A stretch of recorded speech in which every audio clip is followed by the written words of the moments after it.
Hello guys, তোমরা কি জানো যে দ্রব্য সম্পর্কে কোন জায়গায় লক, বার্কলে এবং হিউম তিনজনেই অভিজ্ঞতাবাদী হয়ে তিনজনেরই মতের কোথায় অসুবিধা, কোথায় পার্থক্য? লক কি করলেন?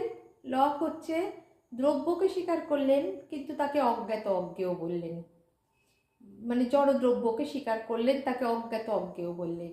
বার্কলে আবার কি করলেন? জড়দ্রব্যকে অস্বীকার করলেন, কারণ সেটা অমূর্ত ধারণা, কিন্তু তিনি আবার আধ্যাত্ম দ্রব্যকে স্বীকার করলেন। আবার হিউম কি করলেন? বার্কলের মতটাকে নিলেন, মানে জড়দ্রব্যকে অস্বীকার করলেন, আর তার সঙ্গে সঙ্গে আধ্যাত্ম দ্রব্যকেও অস্বীকার করলেন। তা এই জন্য বিস্তারিত এই বিষয়ে জানতে গেলে আমার চ্যানেল লাইফ উইথ ফিলোসফিকে সাবস্ক্রাইব করতে হবে এবং যে লিঙ্কটা দিলাম সেটাতে ক্লিক করে ভিডিওগুলো দেখতে হবে।